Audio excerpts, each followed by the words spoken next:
അപ്പോൾ ഇന്ന് നമ്മൾ പോകുന്നത് ഗുരുവായൂർ അമ്പലത്തിലേക്കാണ് കേട്ടോ. ഇപ്പോൾ നാട്ടിൽ വന്നിട്ട് ഒരു 4 മാസമായെങ്കിലും അന്നോട്ട് ഇങ്ങനെ പോകണം എന്ന് വിചാരിച്ചിട്ട് ഇത് ഇന്നാണ് ഇപ്പോൾ ഇറങ്ങിയേക്കുന്നത്. അപ്പം ഞങ്ങൾ ദീപാരാധനയ്ക്കാണ് പോകാമെന്ന് വിചാരിച്ച് ഇറങ്ങിയത് കേട്ടോ. വീട്ടിൽ നിന്ന് ഒരു 3:30 ആയപ്പോൾ ഇറങ്ങി. അപ്പോൾ ഞങ്ങളെല്ലാവരും ഉണ്ട്.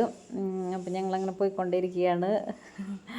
ഗുരുവായൂർ പോകണമെന്ന് പറയുമ്പോൾ എന്തായാലും അവിടെ ഒരു 4-5 മണിക്കൂർ ക്യൂ നിൽക്കണമല്ലോ. രാവിലെ ചെന്നിട്ടുണ്ടെങ്കിൽ എന്തായാലും നല്ല തിരക്കാണ്. നമ്മൾ നിർമാല്യത്തിന് പോയി കഴിഞ്ഞാൽ എന്തായാലും വാകച്ചാർത്ത അങ്ങനെയൊക്കെ കാണാൻ പറ്റുള്ളൂ. നിർമാല്യം കിട്ടാറില്ല എപ്പോഴും. പിന്നെ അപ്പോൾ ഞങ്ങൾ ദീപാരാധനയ്ക്ക് പോയി കഴിഞ്ഞാൽ തിരക്ക് കുറവായിരിക്കുമല്ലോ എന്ന് വെച്ചിട്ടാണ് ദീപാരാധനയ്ക്ക് പോകാമെന്ന് വിചാരിച്ചത്.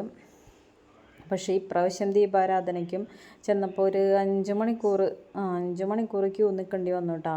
അത്രയ്ക്ക് തിരക്കായിരുന്നു. എനിക്ക് തോന്നുന്നത് കർക്കിടകമായതുകൊണ്ടായിരിക്കും. അപ്പോൾ ഈ വീഡിയോ ഞാൻ നേരത്തെ റെക്കോർഡ് ചെയ്ത് വെച്ചേക്കുന്നതാണ്. ഇപ്പോഴാണ് എനിക്കത് അപ്ലോഡ് ചെയ്യാൻ പറ്റിയതെന്ന് വെച്ച് കഴിഞ്ഞാൽ നല്ല തിരക്കായിരുന്നു. നാട്ടിൽ വന്നിട്ട് ഓരോ ദിവസം ഓരോരോ കാര്യങ്ങളായിരിക്കും. അപ്പോൾ അങ്ങനെ പോകുന്നത് കൊണ്ട് ഇപ്പോൾ എഡിറ്റ് ചെയ്യാനിരിക്കാനൊന്നും ടൈം കിട്ടാറില്ല അങ്ങനെ. അപ്പോൾ ഞങ്ങളിതേ പോയിക്കൊണ്ടിരിക്കുകയാണ്. ഞാനിപ്പോൾ കുറച്ച് ദിവസമായിട്ട് ഇങ്ങനെ ഇപ്പോൾ വീഡിയോ ഇടണം, ഇനി കണ്ടിന്യൂസ് ആയിട്ട് വീഡിയോ ഇടണം എന്നിങ്ങനെ വിചാരിച്ചുകൊണ്ടിരിക്കുകയാണ്. അപ്പോൾ ഇനി ഓണമൊക്കെയാണല്ലോ. അപ്പോൾ ഓണത്തിൻ്റെ പരിപാടികളും അങ്ങനെ ഇങ്ങനെയൊക്കെ ആയിട്ട് തിരക്കുകളൊക്കെ ഉണ്ടാവുമല്ലോ. അപ്പോൾ വീഡിയോയ്ക്കുള്ള കണ്ടൻറ്റുകളും ഒക്കെ ഉണ്ടാവുമല്ലോ എന്ന് വിചാരിക്കുന്നു. അപ്പോൾ ഞങ്ങൾ ചെല്ലുമ്പോഴത്തേ മാവേലി വന്നിട്ടുണ്ടായിരുന്നു കേട്ടോ അവിടെ. അതെന്താണ് സംഭവം എന്നറിയില്ല. എന്തെങ്കിലും പ്രോഗ്രാമിൻ്റെ ഭാഗമായിട്ടാണോ എന്നിട്ടാണെന്നറിയില്ല. അങ്ങനെ അപ്പോൾ ഞങ്ങൾ തെക്കേ നടയിൽ കൂടിയാണ് കയറിയത് കേട്ടോ. ആദ്യമായിട്ടാണ് തെക്കേ നടയിൽ കൂടി കയറുന്നത്. തെക്കേ നടയിലാണ് പാർക്ക് ചെയ്തത്. അപ്പം ഞങ്ങൾ ചായ കുടിച്ചിട്ട് ക്യൂ നിൽക്കാൻ കയറാമെന്ന് വിചാരിച്ചിട്ട് പിന്നെ തിരിച്ച് വീണ്ടും വണ്ടി എടുത്ത് ഞങ്ങൾ പിന്നെ ഒരു കോഫി ഷോപ്പിലേക്ക് പോയി. അപ്പം നല്ലൊരു കോഫി ഷോപ്പ് കേട്ടോ. ഒരു വെറൈറ്റി ഐറ്റംസൊക്കെ ഉണ്ട് അവിടെ. അങ്ങനെ അപ്പോൾ നമുക്ക് എന്തായാലും വെജ് കഴിക്കാൻ പറ്റുള്ളൂ. അപ്പോൾ ഇവരൊക്കെ സാൻഡ്വിച്ച് വാങ്ങിച്ച് കഴിച്ചു.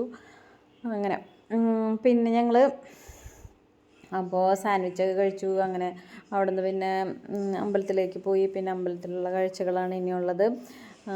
ക്യൂ നിന്ന് നന്നായിട്ട് 4-5 മണിക്കൂറോളം ക്യൂ നിന്ന് ശരിക്കും അവശന്നല്ലേ. അതുകൊണ്ട് ഗുരുവായൂർ പോകണമെന്ന് പറയുമ്പോൾ സത്യം പറഞ്ഞാൽ പേടിയാണ്.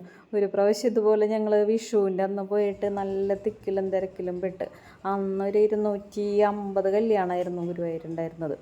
അന്ന് ആ തിക്കിലും തിരക്കിലും പെട്ടിട്ട് കുറേ പേരെ ഈ ആംബുലൻസൊക്കെ വന്ന് കൊണ്ടുപോയി. എന്ന് വെച്ച് കഴിഞ്ഞാൽ ആൾക്കാർ ബോധം കെട്ട് വീണ്. അത്രയും തിരക്കായിരുന്നു. തിക്കും തിരക്കും ചവിട്ടി കൂട്ടൽ അങ്ങനെയുള്ളത്. അത് ഞാൻ ആദ്യമായിട്ട് സംഭവത്തിൽ പെട്ടതാണ് അന്ന്.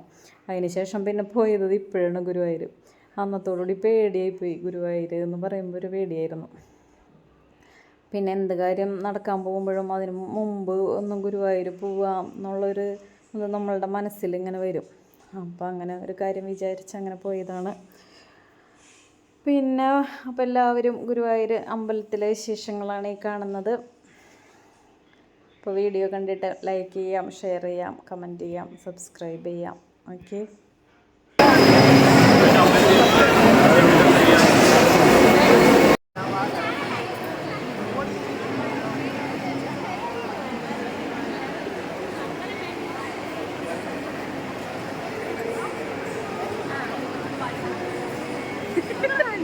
ഇവിടെ കറി എൻ്റെ അമ്മയെ കാണാൻ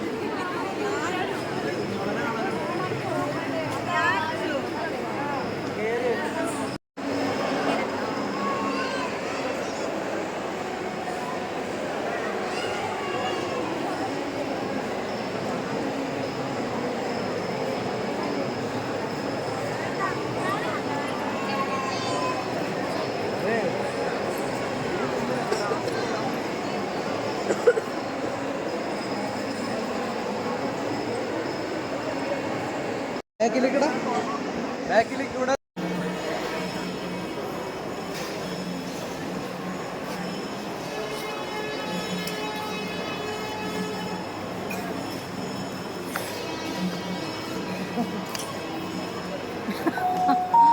അപ്പോൾ തന്നെ ക്യാമറയാണ് മാറിയാണ്.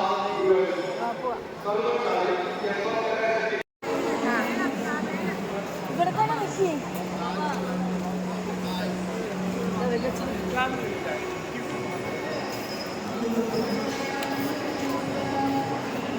എടുക്കാനില്ല.